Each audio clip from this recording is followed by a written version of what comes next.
You're watching a special edition of CBS3's Live at 5 from Bayfront Festival Park with Kristen Vaki, Kelly Hinseth, and Dave Anderson on Live Local CBS3. Welcome to the CBS3 News Live at 5. Grandma's Marathon is now a little over 12 hours away, and the energy is already buzzing here in Duluth. The flag is raised, and crews have begun mapping the route. And here in Bayfront Festival Park, runners will soon be gathering for the William A. Irvin 5K race. And CBS3's Kelly Hinseth will join us live from the starting line in just a few minutes. Happy Friday to you all. Thank you so much for joining us. We are here live at Bayfront Festival Park. I'm Kristen Vaki, and we are so excited to be out here on this beautiful night, bringing you all things Grandma's Marathon weekend. And of course, planning for Grandma's Marathon starts early each year, with a lot of work getting done in the fall and winter months. But this year, with restrictions changing every few months, a wrench was thrown into the process as organizers didn't know what the summer would bring. CBS3's Jenna Wells learned what hoops race organizers had to jump through for 2021 as the race is now back to nearly normal. A Grandma's Marathon year unlike any other, and a planning process to match. It's been challenging, but it's been exciting too. The race's marketing and PR director, Zach Schneider, says for months, planning the event was difficult when organizers didn't know exactly what they were planning for. The 2021 Grandma's Marathon might be the 10th or 11th, 12th iteration of Grandma's Marathon. We redesigned the entire weekend to fit within the COVID protocols. What they knew for sure was the marathon had to happen this year in some capacity. From the very get-go, our focus was how do we make this race happen, and we were prepared to eliminate a lot of things and be very restrictive if we had to. We wanted Grandma's Marathon this year to be a sign of optimism and a sign of things that could be possible even in the post-pandemic world. Schneider says thankfully marathon organizers have a good relationship with the Minnesota Department of Health and state and local leaders, which was helpful but still left some unanswered questions. That we were working with a lot of smart people and a lot of people who wanted this to happen, but no one could tell us what June was going to bring. He says a valuable lesson the team learned was to be adaptable and how to work on short notice with the ever-changing guidelines. As restrictions eased and things opened up a little bit, we kept adding pieces back into Grandma's Marathon, and now what you'll see is largely a normal Grandma's Marathon weekend. After nearly a dozen drafted versions of this year's race, Schneider says organizers are both relieved and grateful to finally see it all come together. You think about where the world was at our time last year, and we were one of the first races to have to cancel in the pandemic world. And now we're going to be one of the first big races to come back. It's going to be such a good feeling. Schneider says he hopes this year's marathon can set an example on a nationwide scale about how to handle hosting large events once again. And while it took organizers a lot of prep and planning, it also takes runners a lot of prep and planning to get into running shape. CBS3 Sports Director Kelly Hinseth joins us live now to speak to an expert about a few last-minute tips for runners on the eve of the big event. Hey, Kelly. That's right, Kristen. We are down at the start of the 5K, which is just about an hour from the starting point, so runners are getting ready. I am joined by Tony Stensland of Tony Stensland Coaching. Now, Tony, you've run about 13 marathons, I think we said off camera. You've coached runners through these races. What are some last-minute tips that you have for runners going through the marathon and the half marathon? I think the main thing is don't do anything new. You know, try to stick with what you've done for some of your long runs beforehand. Be comfortable, pick out your clothing, be comfortable with what you're eating, make sure that nothing changes there, and be confident too, and trust your training. We were talking about weather tomorrow and, you know, what is ideal running weather. When you look at the forecast for tomorrow, what do you think as a coach? Is it good? Is it bad? Like, how should people dress? I think it's going to be pretty nice for the runners, actually. Good for the spectators, too, which is kind of a rare thing to have it both ways. But I'm excited for the runners, a little cooler than what we've had the last couple of days, and we want that. We want a little cooler weather for everybody starting, especially the marathoners, too. Yeah, it's definitely different from the last 2 weekends that we've had. We've lucked out this year with the coming forecast. Now, in terms of kind of the pre-race jitters are setting and maybe tonight for runners, how do you kind of keep that mentality of like trusting the process, trusting your training? What do you tell your runners to keep them kind of confident in starting tomorrow? I tell them that nerves are good. If you're nervous, good, because to me, if you're nervous, that means you care. And you should care when you're on the starting line. And think of the race as a celebration of all the work that you've put in. 3 months of training, 6 months of training, a year of training. Maybe this is an entire lifestyle change. You know, be confident in how the journey that you've taken and celebrate it. Absolutely. Well, we are wishing all the runners best of luck. And as we were talking about ideal weather for tomorrow, I'm going to send it over to Dave with a first look at our forecast. Dave? Well, it certainly is windy here at Bayfront Park, and that kicking up of the winds is also helping to drive a pretty bad fire danger out for our region right now. Warm temperatures, dry weather, and wind all conspiring to give us near critical fire dangers for some parts of our area and straight up critical fire danger for others, and even a red flag warning for most of the region. So mind your P's and Q's with fire as we go through the overnight hours. It's going to stay fair tonight, except for a slight chance later on tonight for a couple of rain showers. We're still talking about a small low and a cold front coming through, and we're still eyeing up that 20% late in the Friday chance for showers and storms we've been talking about. Best window of opportunity there is about 9 p.m. to midnight, and then higher pressure settles in for tomorrow. For race day, it should be picture perfect. It should be clear to partly cloudy. We'll start around 50 degrees near race time and then finish the day at 72. So the heat, the least of our concerns, and Marathon Day followed by Father's Day on Sunday, which will have a different style of weather. We'll go from fair to foul, and I'll talk more about that in more detail in just a few more minutes. All right, thanks, Dave. And now here's a live look at the can of worms as traffic might be a bit chaotic throughout the weekend as road closures will start tonight. Now, organizers are mostly concerned about the can of worms here, where Interstate 35 in and out of Duluth reduces to a single lane. You can visit our website to get all the details about further road closures and travel impacts. And joining us now live from the CBS3 studio is Natalie Grant with a rundown of today's top stories. Natalie. Looks like you guys are having a lot of fun out there, but first let's get into today's top local stories. Tonight there's bad news for people on the northern border as Canada has decided to extend the closure through July 21st. Canada's public safety minister says the restrictions on non-essential travel will stay in place for another month. He says the decision was made in coordination with the U.S. and keeping the goal of Canadians safe.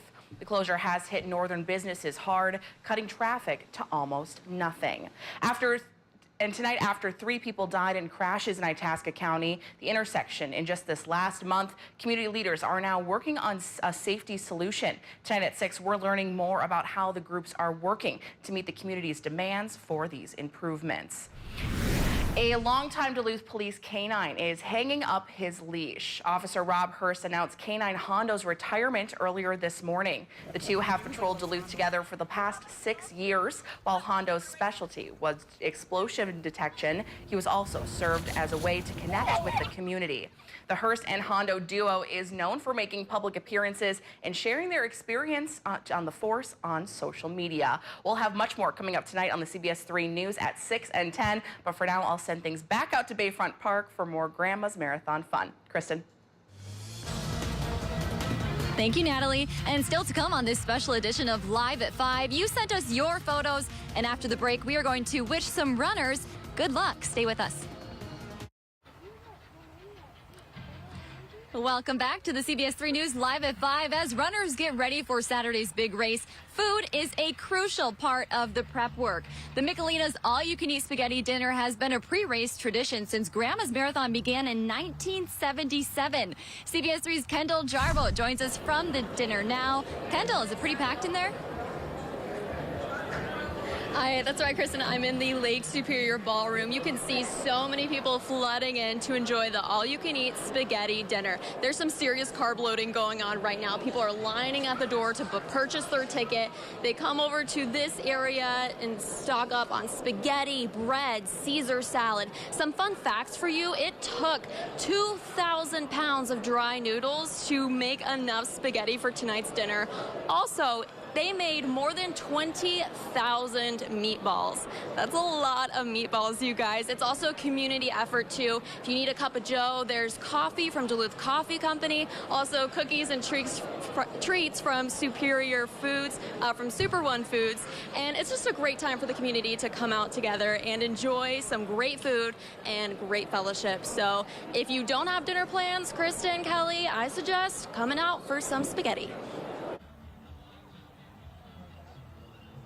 All right, thanks, Kendall. Kelly, you ready to meet some of tomorrow's runners? Oh, absolutely. All right, we asked you, the viewers, to send us some photos and wish your favorite runner good luck. And first up, we have Nathan Miller from Spring Lake Park. Good luck to Nathan, who is running his second Grandma's Marathon and is running for the American Cancer Society. Such a great cause. Good luck, Nathan. Next, we have Kellen Towers. Good luck to the Proctor High Schooler, who is only 14, running the half marathon tomorrow. Good luck, Kellen. And we want to wish good luck to Katie Kruger from Marysville, Ohio. She wanted to run her first marathon before turning 18, and she and her dad will be achieving that goal tomorrow. And hey, just ahead of Father's Day. Sounds like a good gift to me. Yes, much to celebrate this Sunday. And finally, good luck to Kyra Croston from St. Paul. She's only been running for 2 years. Only 2 years. That's a long time. Tomorrow will be her first marathon. Best of luck. And of course, good luck to all the runners tomorrow. And as a reminder, you can sign up to track your favorite racer when they are out on the course through a partnership with ASICS. And all it takes is downloading the Grandma's Marathon app or visiting their website. From there, you can enter the name or bib number of any full or half marathon runner you want to follow. You'll get updates when they cross various checkpoints on the course. We have a link to sign up on our website. And it's that time of the show, as it always is at 5 p.m., where we get to talk about adoptable pets. And today's pet comes to us from the Humane Society of Douglas County. Everyone, this is Agnes. She is a 7-year-old female shepherd mix looking for a loving new home. She is just a gentle, well-behaved dog who just simply loves some attention. The shelter tells us she is just as sweet as can be. If you would like to set up an appointment to adopt Agnes, then you can call the number on your screen. And still to come on Live at 5, it's a little breezy tonight, and Dave will join us after the break with your full Grandma's Marathon and Father's Day weekend forecast.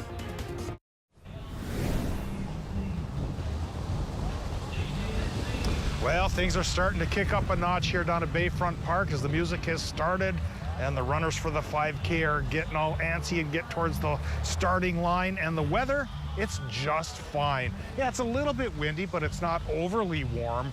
Enjoy this warmth while you can, because temperatures will come down tomorrow and really drop by Sunday. Let's talk about the current temperatures around our region. And for the most part, they are in the 70s and even the 80s. That cold front I talked about last night's been kind of holding back a little bit. So we didn't drop as much as early as I thought. That could come later on tonight and also trigger up a couple of thunderstorms. So let's move into the current Doppler map here, and we'll see that precip right now is holding off north of our region. It's in southern Ontario, but a 20 to 30% chance that will cross the border tonight and into our area, and a little bit of that action from farther to the west will come to call as well. But again, it still only boils down to a 20 to 30% chance for a rainy payoff tonight between about 9 and midnight. We're taking a look at the short-term forecast then tonight. The 20% chance is more likely for Minnesotans. It will build to a 30% chance in Wisconsin and Michigan. And hopefully our graphics now will take us back to the forecast here for tonight, which is calling for a partly cloudy sky along with that slight precip chance. Getting into tomorrow, the low in this little cold front will already be gone and higher pressure will take over. So for race day, we'll have a clear to partly cloudy sky. We'll call it mostly sunny, and the high temp by the lake will only be around 72, which is where we're supposed to be this time of year. So marathon day gets fair weather. Father's Day on Sunday gets foul weather. We take a look at the forecast for that day, and we're going to see that a new low comes to call, packing this time an 80% chance for rain. And this rain may actually help dent our drought a little bit. We're looking at a quarter to a half inch of rain on Sunday. Now let's take a look at the forecast for tonight. Tonight's Minnesota low temperatures will roughly run a range of about 45 to 50 degrees with that slight rain chance coming around. And swinging into Michigan and Wisconsin for the overnight, low temps there will be pretty close to 50 with the 50% chance for rain. Tomorrow in Wisconsin and Michigan, folks there probably get that partly cloudy sky as well, with highs running 70 to 76. Not too bad at all for a big, long race. On the Minnesota side of life, it should be mostly sunny as well, with highs in the 60s closer to the lake and lower 70s to mid-70s farther inland. Our extended forecast, it is calling for a cool down along with that rain chance on Sunday. 80% chance for rain on Sunday with a high of only 65. Then we'll drop it farther to 60 on Monday, but we'll also lessen the rain chance to 30%. And if 60 seem too cool, well, we'll make you have one more day of it on Tuesday, but the sun will also come back out. And that sunshine then will push us back towards perkier temperatures, 75 to 80 possible Wednesday, Thursday, and Friday, with more sunshine than anything else. And so that wraps up our weather. We'll toss things over to Kelly for more. Thanks, Dave. Well, it will be one major return to the sport of running this weekend for one out-of-state Grandma's Marathoner. Her story. On the surface, Megan Stouts looks like a typical competitive marathoner in her prime. When she started, it was just all for fun. I was a very slow runner in middle school and high school. I did cross-country track, but very socially. Now 26 years old, a registered dietitian with 6 marathons under her belt. And last year, she qualified for Boston with a 3-hour, 18-minute finish. I was on like the top of the world. But then COVID hit. Not only that, Stouts noticed changes. Not good ones. Started noticing a sore on my tongue. It was cause for concern. The pain got worse and worse to the point where I really couldn't eat without a lot of pain. It turned out to be tongue cancer that also spread to Stouts' lymph nodes. It was the last thing I ever expected. And what followed were 4 months of chemo and radiation. It just totally knocked me on my butt. I am just someone used to running every day, used to having a lot of energy, and I just couldn't do anything. But like any runner, what was the top of her mind was, when can I race again? In December, she was cleared to walk. I walked 1 block, and then the next day I walked 2 blocks, and then 3 blocks. And then after about a month or so, I started to run for like a minute. I called my family, I texted my friends. And this Saturday, she's running Grandma's Marathon. We never know how much time we have to achieve the things we want to achieve. Because she can. Excited that I have opportunity to try to keep going and keep improving. Well, Megan's goal is to get back where she was prior to her diagnosis, but she's just happy to be able to get out and lace up again. Best of luck to you, Megan. Still to come, live music will be underway tonight at 6 here at Bayfront Park. And after the break, we are joined by one of this weekend's musical acts. You won't want to miss it. Welcome back to beautiful Bayfront Festival Park. Among the changes to this post-pandemic marathon is that the concerts will now be at the Bayfront stage. And joining me now is Blake Shippey of Boxcar, one of the acts performing this weekend. Thank you so much for joining us. You bet. It's great to be here. I have to imagine, after a pandemic year, this is a pretty exciting weekend for you guys. I think for a lot of musicians, actually, just having live music back and seeing people's faces is a pretty exciting time, I think, for the whole community, for everybody, and it feels, and to answer your question, yes, it feels fun to play. So, musical acts got really creative during the pandemic. How did Boxcar handle the no in-person events?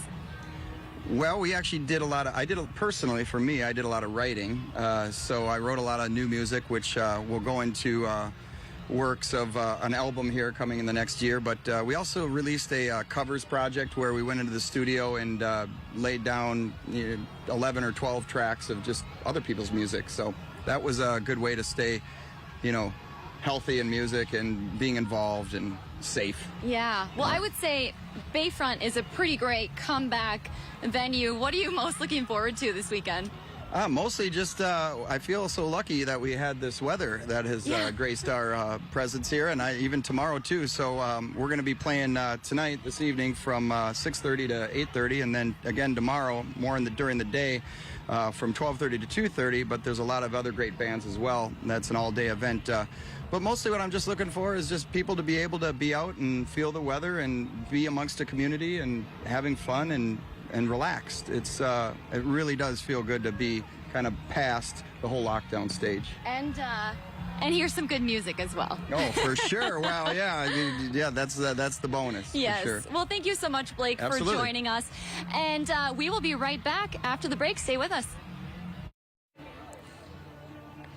Welcome back. One longtime Missouri racer has a very unique Grandma's Marathon tradition, one many of us would never dream of taking on. You'll understand when I tell you this. Yeah. Eric Strand has been running Grandma's Marathon since the year 2000, but about 10 years ago, he started doing what he's coined Grandma's Double.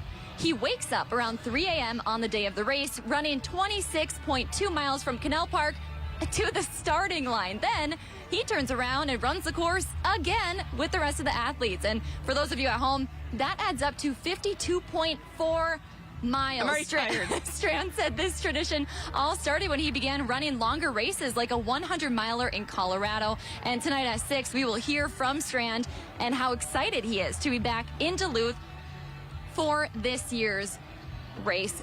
Best of luck to him. Best of luck. Absolutely. And thoughts and prayers. That's incredible. And best of luck to all the racers. And coming up tonight at 6, we continue our live coverage of Grandma's Marathon weekend when the William A. Irvin 5K kicks off here in Bayfront Festival Park. We'll be live at the start, and Kelly will keep us up to date on tonight's top finishers. Thank you so much for joining us. That's your news at 5. The CBS Evening News is next. We'll see you right back here at 6 o'clock.